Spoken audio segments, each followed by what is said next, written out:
Welcome back to R N Kitchen. আজ বানাবো দই চিকেন। তো প্রথমে আমি চিকেনটা ম্যারিনেট করে নেব।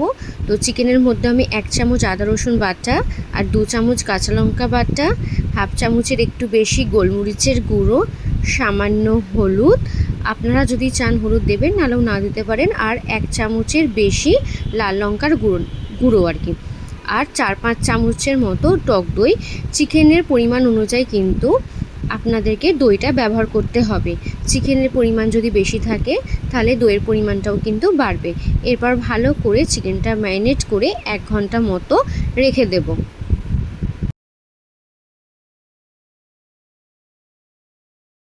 চিকেনটা হাতের সাহায্যে ভালো করে ম্যারিনেট করে নিচ্ছি, যাতে প্রত্যেকটা চিকেনের মধ্যে মশলাগুলো লেগে যায় আর ভালো করে চিকেনটা ম্যারিনেট হয়ে যায়।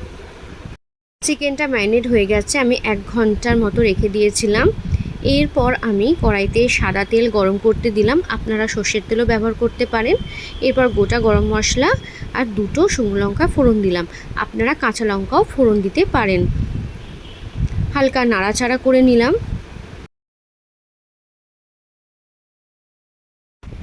এরপর পেঁয়াজ কুচিটা দিয়ে দিলাম। পেঁয়াজ কুচিটা খুব একটা ব্রাউনিশ ফ্রাই করব না, আমি হালকা পিঙ্কিশ হলেই ম্যারিনেট করা চিকেনটা দিয়ে দেব।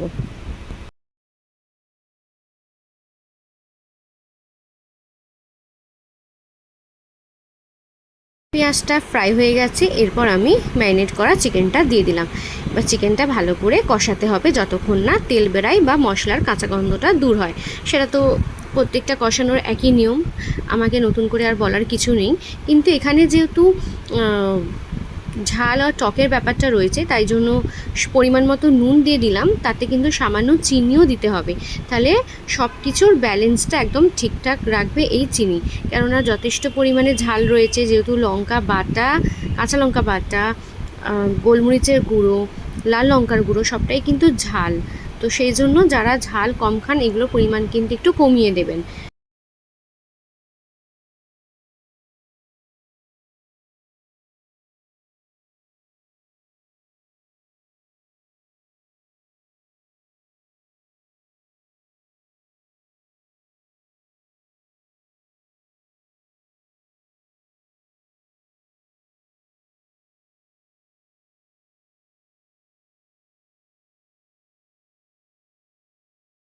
চিকেন কষানো হয়ে গেছে, এরপর আমি জল দিয়ে দিলাম। আমি এখানে 1 কাপের একটু বেশি জল দিয়েছি, যেহেতু চিকেনটা ড্রাই হবে, তাই জন্য চিকেনটার মধ্যে জল কিন্তু বুঝে শুনে দিতে হবে, যাতে চিকেনটা সেদ্ধও হয়ে যায়, আবার অতিরিক্ত কুকও না হয়ে যায়, আবার মাখা মাখাও হয়।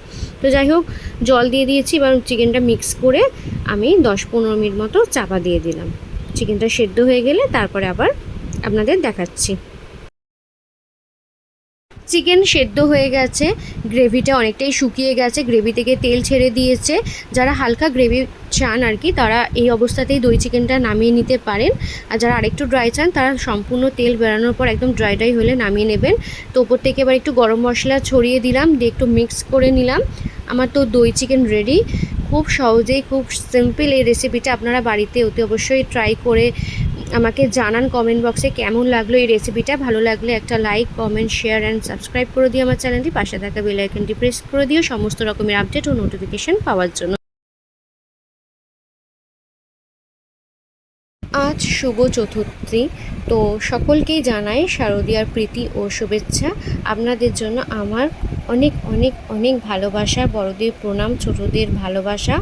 সবাই ভালো থাকবেন, সুস্থ থাকবেন, পুজো খুব ভালো করে আনন্দ করে খাওয়া দাওয়া করে কাটাবেন।